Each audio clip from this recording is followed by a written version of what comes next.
Have you got your makeup done yet? Yeah. Where's the makeup department, please? Yeah, she's coming.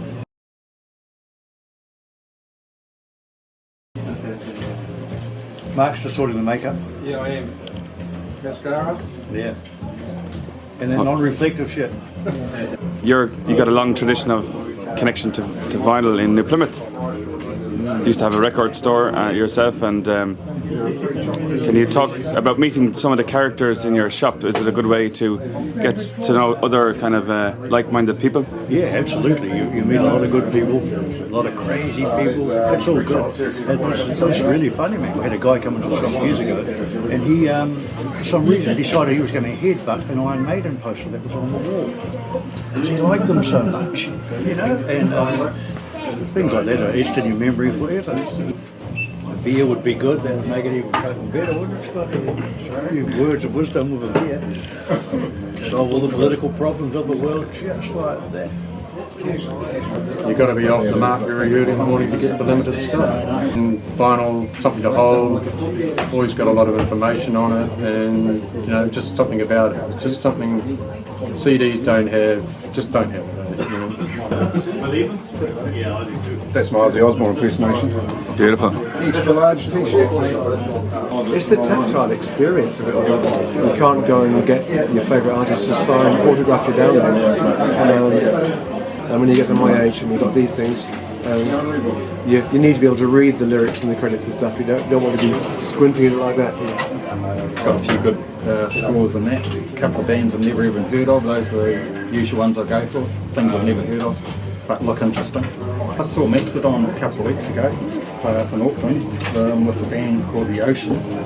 That was really awesome. Gone a mess last year, but Dream Theatre was an awesome concert for me. A couple of years ago.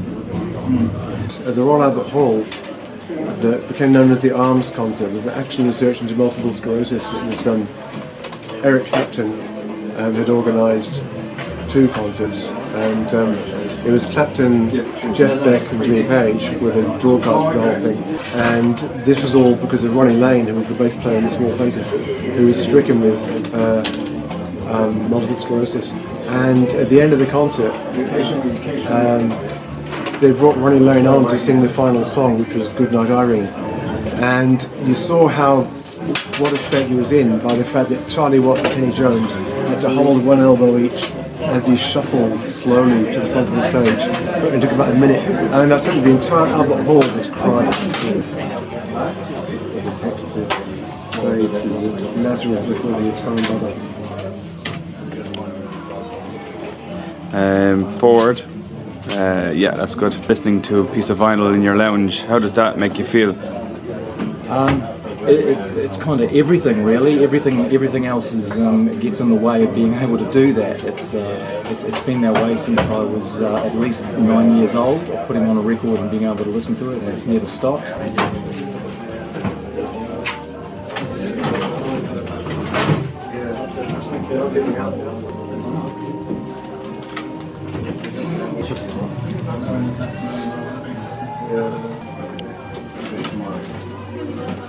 Talk to me a little bit about that record, please. Yeah, Quadrophenia. Basically, it's my last request. If I was holed up in a Bolivian jail, that would be my last request. I wouldn't have a fillet steak or anything like that. It'd be that with a decent set of headphones. And I'd listen to it, and I'd just give them the thumbs up when Roger Daltrey does his last stream on Love Rain On. And that'll be it.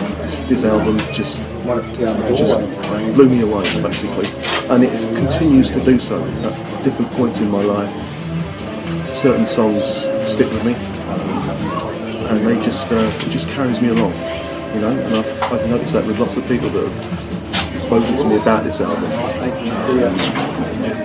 Certain songs just really ring true. You might be down, you might have a really, really rubbish job, you might be stuck in a rut, you might be could be anything, but this album's got a lot, basically.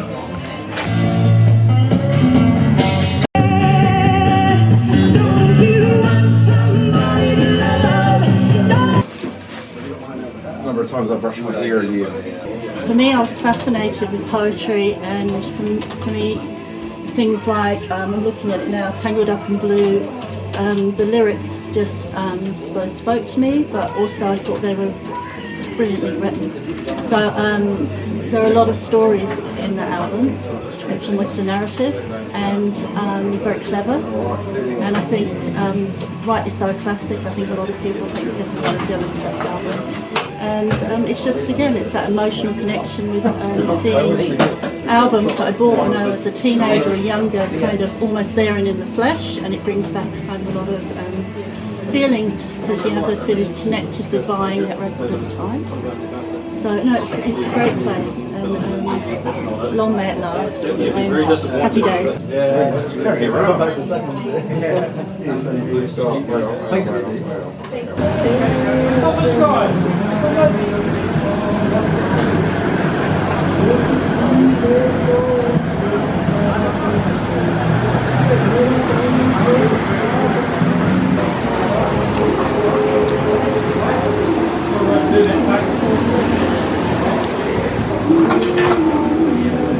Favourite gig would have to be the Jam in 1982, and a farewell tour when I was 13 years old, and normally I wouldn't have been able to go, but because they were breaking up, did everything to convince my parents to let us go with my mates. We went to Bridlington Royal Spa, and it was just amazing, incredible vibe and feeling, having followed the band for a couple of years.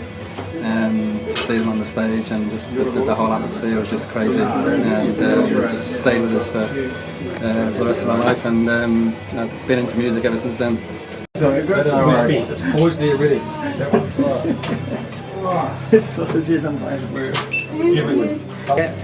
that happened about 10 days ago. I've got the record right here with me. It's the Brazilian Boogie Connection. I've got to show the cover because it is quite cool, you know. It's got to be shown. Yes. You get it? Yeah. That down. In closer. Down closer. Social day where you connect with people that really enjoy vinyls and music in general.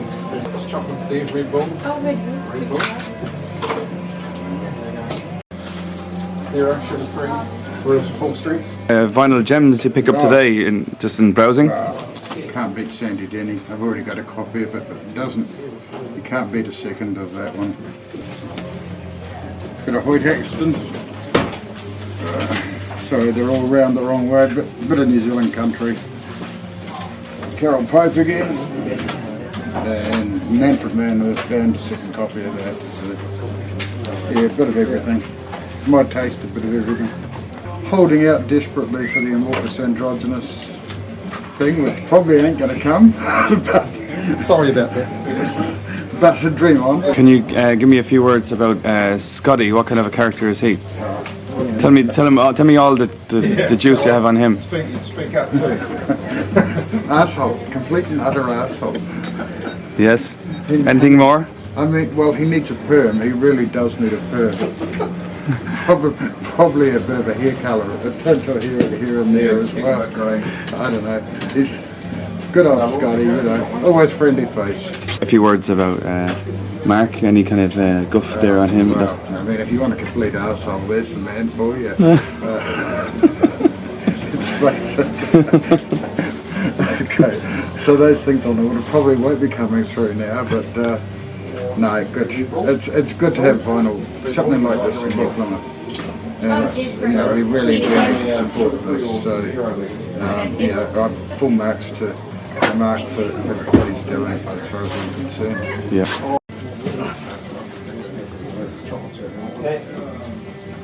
What's your connection to vinyl? What does it mean to you, Hepa?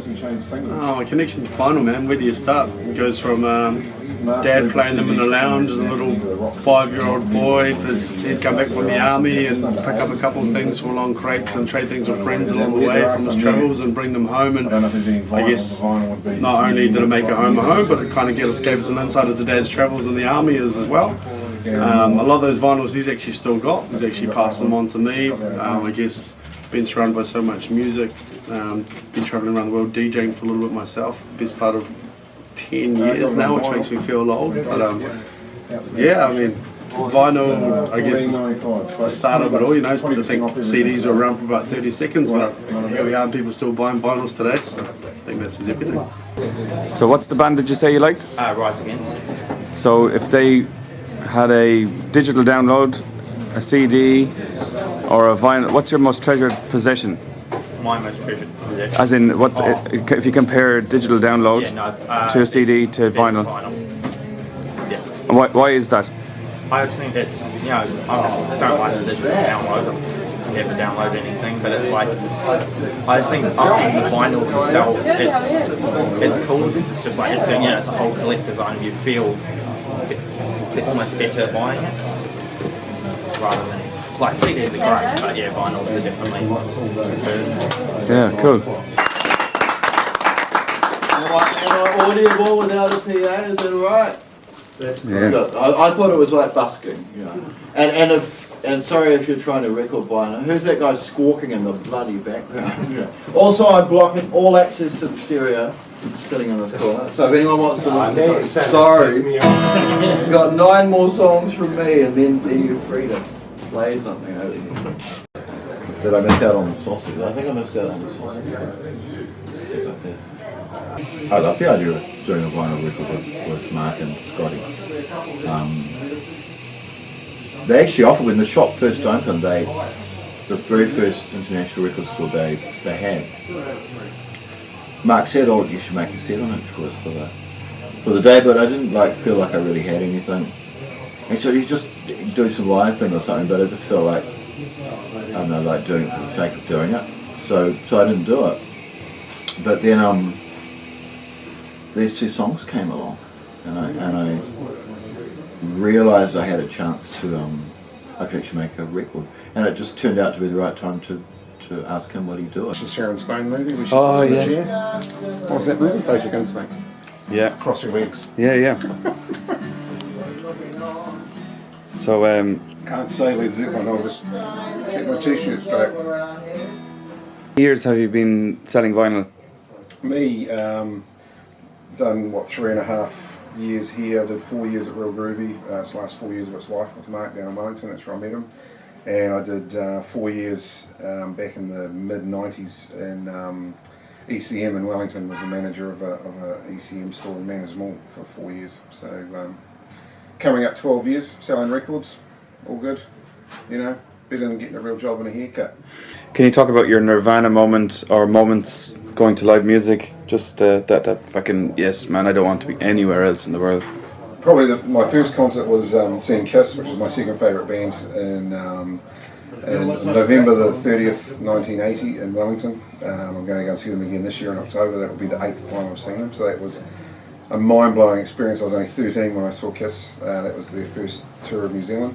Of course, the band I can't mention, going and seeing them with Mark's wife in London in 2007 was the greatest night of my life, I'd have to say. Maybe if I won lotto or something like that, it might override that, but I don't think so. So that was, for me, that was the moment of my life. Actually, never thinking I'd ever see anything close to resembling that band. So that was the moment for me. Someone gets an absolute gem, something that they've been looking for years. Is there a sense of, yeah, good on you, mate? It is actually. It's really good that, you know, and Mark may have mentioned this, I don't know, that we do keep some of that stuff in the shop. You know, you don't sort of chuck it straight online and sell it for hundreds of dollars, even though maybe you could. It's nice to have it in the shop and someone walk in and you go, hey, look what we got, because you know they've been looking for something, or, you know, or just to see someone buy something and go, Jesus, I've been looking for that for 10, 15, 20 years. It's quite amazing that when you find someone that gets something that you hoped they were the person who would get it. You hope they'd be the first person in the shop to see it. It's a nice moment, you know, because I have moments like that when I, you know, find something, or I found something online that you've been looking for years, and it's a great moment to find something that you want, that you never thought you'd get, you know. So I've had a few moments like that in my life. How's today been in terms of compared to last year, let's say? I think today is going to be the best day we've ever had here. It's been, since we opened the doors at 9 o'clock, it's just been relentless. And there's only 2 of us here working, and it's just been non-stop, so it's been very successful. I'd say we're probably one of the most remote record shops in the world, perhaps. Like New Zealand, a lot of people say that's such a long way away. Here we are on the west coast, right out when people in New Zealand say this is a remote place. So I'd say we're probably one of the most remote record shops perhaps in the world, and we are the first place in the world to celebrate Record Store Day. When the sun comes up on the 18th this year, we are the first place opening its doors in the world, so that's quite cool. And I think Record Store Day, it's become that focal point where everyone in the community who likes music gets together on that one day together and comes and supports shops like ours and keeps those independent shops going. Happy days, that's all we need.